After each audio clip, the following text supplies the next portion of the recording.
Hi everybody, Simon here again from the Cooper's Strip Club. Check out this tray.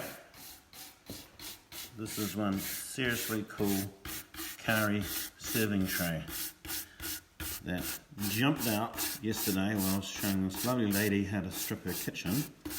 And there in the corner was this tray, and I knew I had to strip it.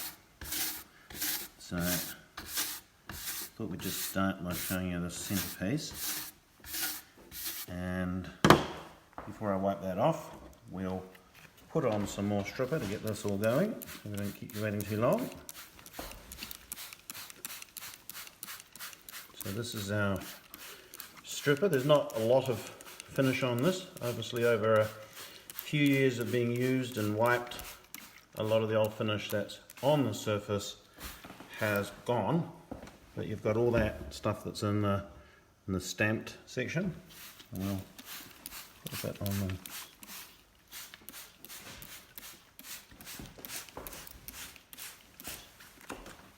so this will be finished in a shellac type finish.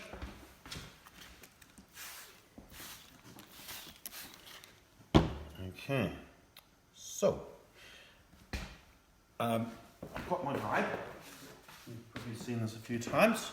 If this is your first time watching Coopers, then you won't have. So normally what we do is we take off what's on the surface first, and then we move on to part two of taking out what's in the surface. So you can understand that when it was made, it was sanded, and the very first coat of varnish or whatever they put on soaked into the grain. This job's probably going to be a bit of number 1 and 2 combined because of the nature of it being so thin. So we've put the stripper on, it's absorbing in. The end grain there and there is going to be quite thirsty for stripper compared to on the side. So you just keep an eye on it, make sure it stays damp. Now I was doing a bit of research on this, and it's what they call chip carving. Not that they're chipping away, they're more slicing. It's done with knives and sort of paring chisels, and it's done in a geometric shape, making these facets everywhere, and it's there to sort of, like a diamond basically, it's there to catch the light and glint. So there you are. I saw this when I saw it yesterday, I thought wow, and I was looking on Trade Me today, and you can pick something up like this for $100 to $200, which is an absolute bargain when you think of the amount of hours that would have spent the person making this to start with. Now, we'll do a little test, see what it's up to.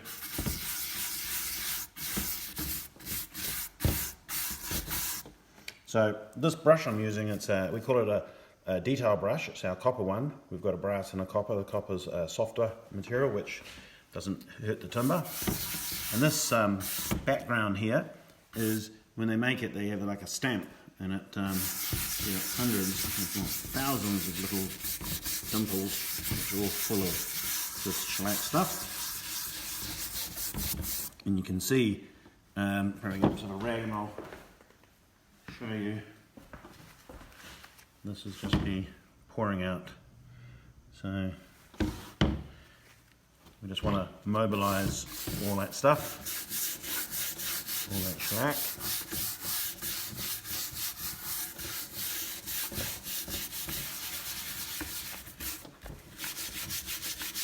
Now again, if anyone's got any projects that they're keen to see Cooper's working on, if you can just put a comment in there, if you want to share it with anybody that could be interested in what we get up to, that always is good.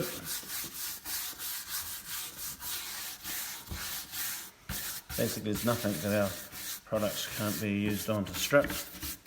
You'll see over time the different types of things. We try to mix it up with joinery and furniture and engineering and these types of things.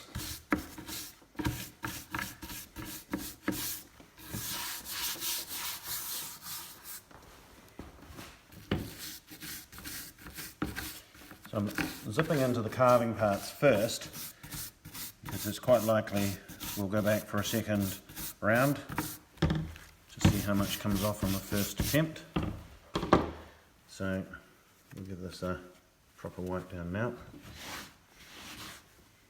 So we're just trying to, the stripper's job is to dissolve, and then we want to get it off onto the rag. We don't want it absorbing back into the surface.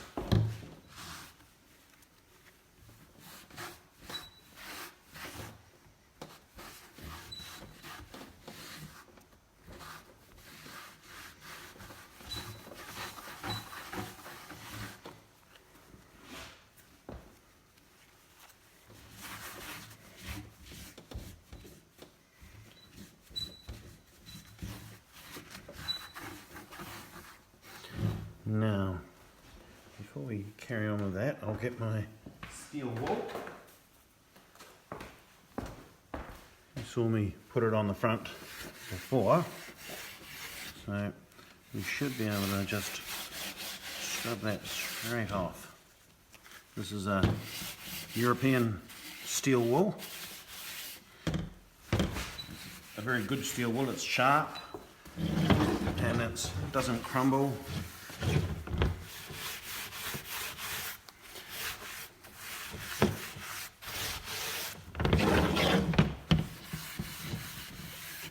So a piece like this you could pick up from one of those garage sales if you were lucky, and you'd pick it up in the morning and by lunchtime you'd be done.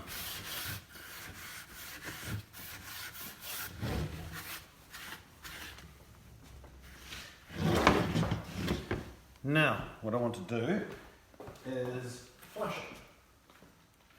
This is part 3 on the guide. So as I said before, we were doing sort of part 1 and 2 at the same time this time. And we go on to part 3, which is our flusher. This is a paraffin-based spirit. And I've got a clean brush.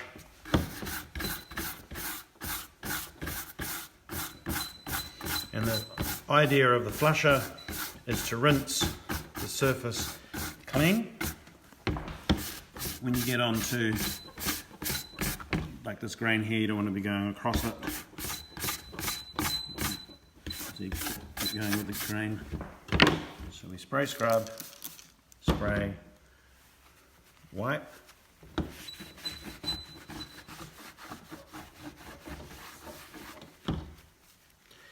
And we getting those residues off.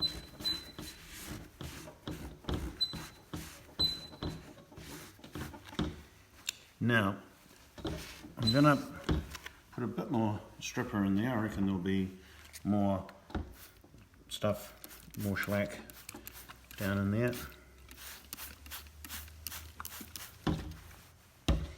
And we'll zip on.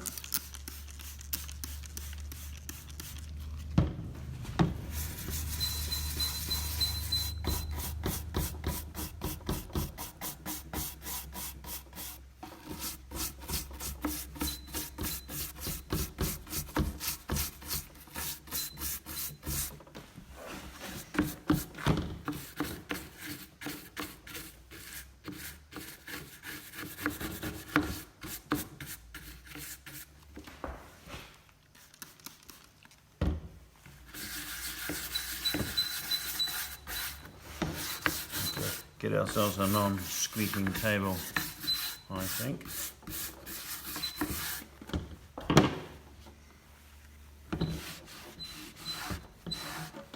So you see all this material just coming out of the rag, off the surface onto the rag there. So it's all dissolving away quite happily.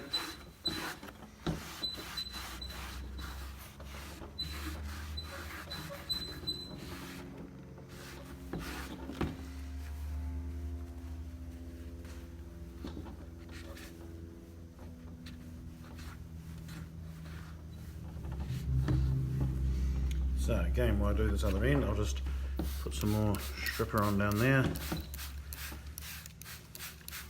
We have a saying, and that is the wet colour is the finished colour. So when you see it wet, that's what it would look like with a new finish. So we want to always be aware of what that's looking like. Decide whether you want to do any more stripping on it or not. This is really a dissolving job. Like I said at the start, there's not a lot of finish on the surface. It's all in the wood. And with this being so dimpled with the stamping that was done,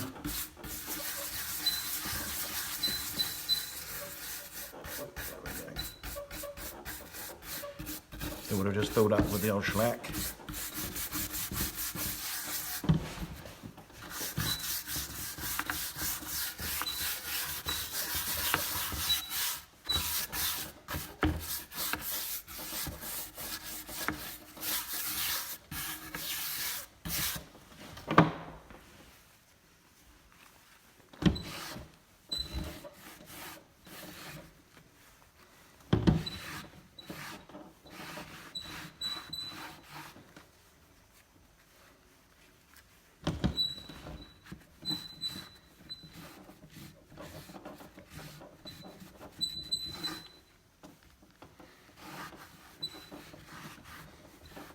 Okay, so one more little strip at this end as well.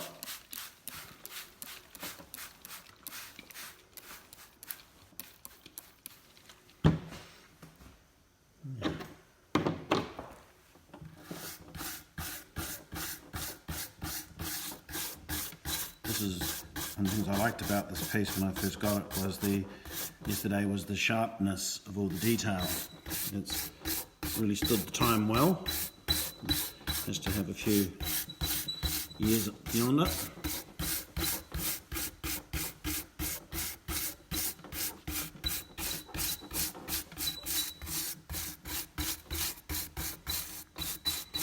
Nothing's been snapped and damaged, which is great.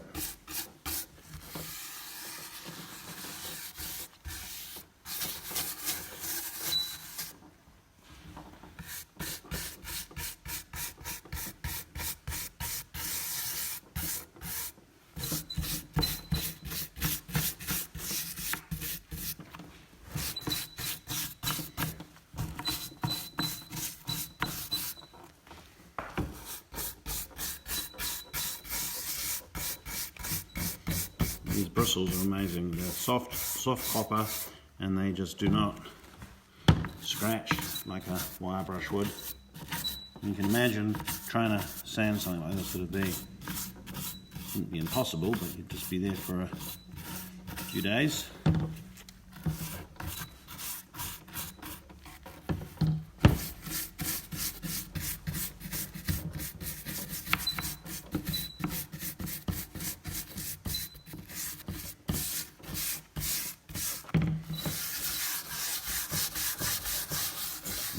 See more of that golden coming through on all that stamping. We don't want to get rid of all the black in there. That's its patina. I don't know if it's true or not, but I was told once that the word patina means pretty dirt. I sort of believed that it sounded like it should be. But there may be an Italian person out there who will tell me what it does stand for.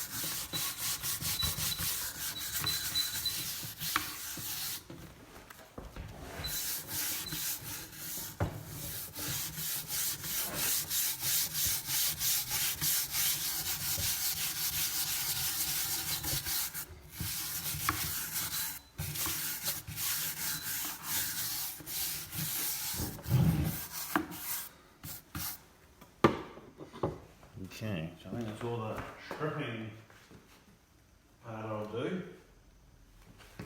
I'll go into the flush. And again, you can see just how much shellac's coming out. If we weren't achieving anything in that last round, because effectively what we've done is part 1 and 2 together, and then 3, and then we're going back and done part 1 and 2 a second time. And then we're going to do this part 3, and then that'll be it. And this job's, what's unique about this one is even though you look at it to start with as though it's got very little on it, there's still a lot of material down deep in the grain. So what I'll do, wipe off this and get myself a good chunk of rag. You do go through a bit of rag in this game, and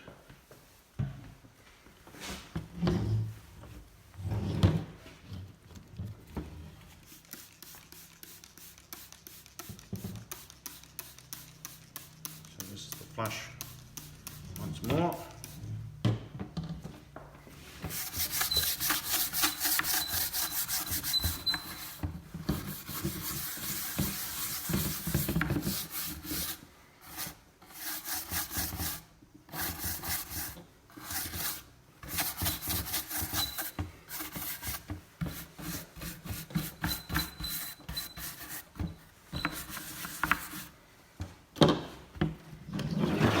You sort of make up things as you go. I'm sort of just giving this a bit of a blast.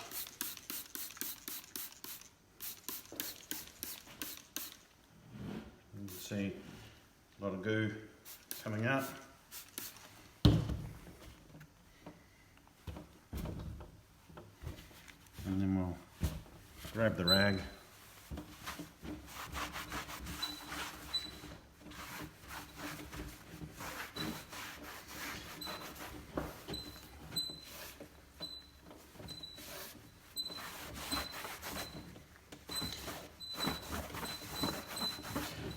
Now, if you are interested in any of these products, as we say each time, you go to the back wall there, Arthur.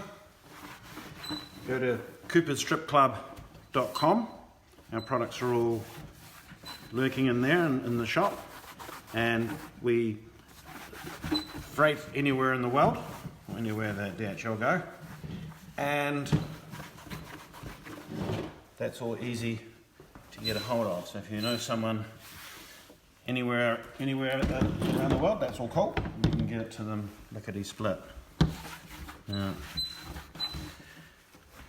that's looking really good.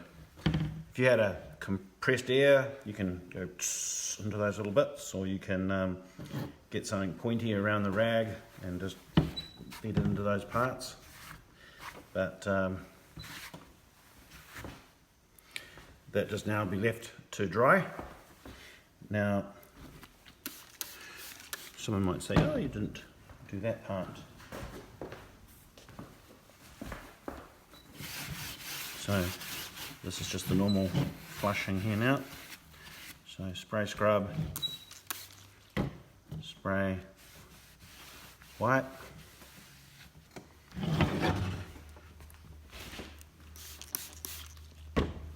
spray scrub,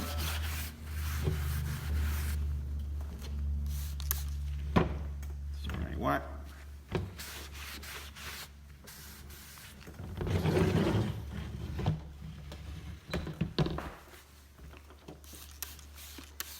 spray scrub,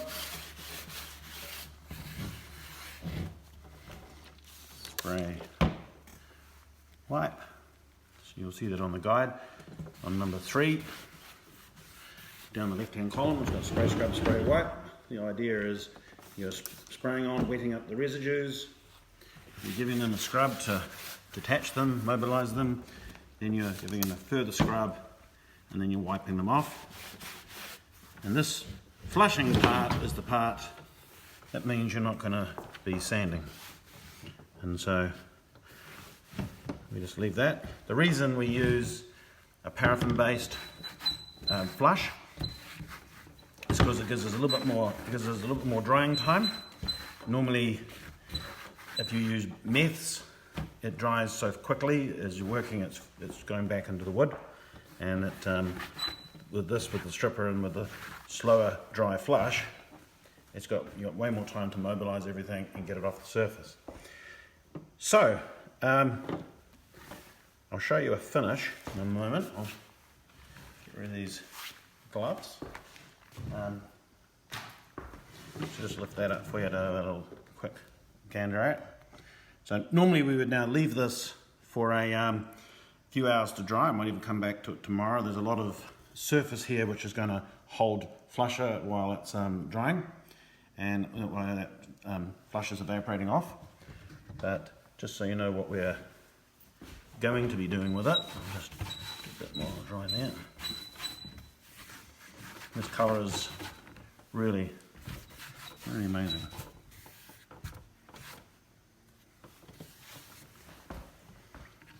So, yeah, just throw some of this liquid.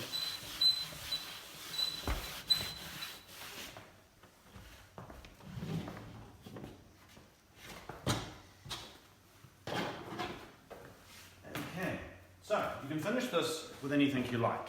At this point, you can do anything. It's the wood is now clean and dry, being more dry in a few hours. But our finish is the moisturizer. You've probably seen this a few times, and this is our wood finish, which would be absolutely perfect for this. It's actually perfect on Carrie. Carrie's got this inner grand, like what would you call it, a kaleidoscope type effect. And this is a blend of gum, oil and wax, and it's a non-toxic finish, and we just slap it on. Now, in our world of stripping, flushing and moisturizing, you can actually go straight onto moisturizer without waiting for it to dry. The moisturizer is quite compatible with the wood if it's a little damp still from the flusher, but if you were going to polyurethane it or Spanish oil it or something like that, you would definitely need to make sure the surface is bone dry.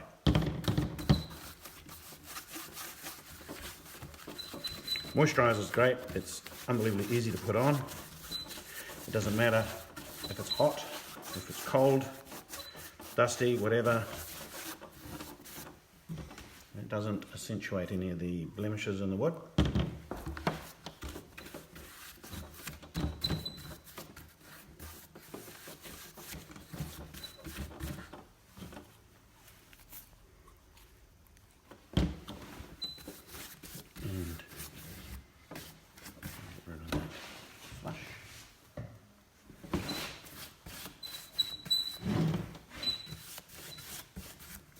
Now the moisturizer is going to drink into there, and the same at the other end.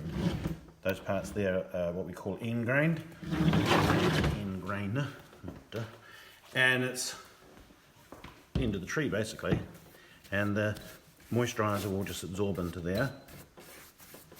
And so what you do now over the next 2 days is we just look at it and we just watch what it's up to. This will have lots of, this will have lots of micro end grains, so it's probably going to drink up into there quite rapidly. Same with these facets. These sides will have end grains on them. And so I expect you're going to have to put tomorrow on some more moisturiser onto some parts. Wouldn't at all surprise me seeing already it's disappearing into there. First decent thing it's had, and how old it is. Now, what we'll be doing is leaving this to soak for that couple of days, but you keep it fed, and then if within a couple of days it looks like it's not drinking anymore, you could leave it for a couple of weeks if you wanted, but let's say in a couple of days it looks fine, then what you do is you get another cloth and you basically buff off the surplus.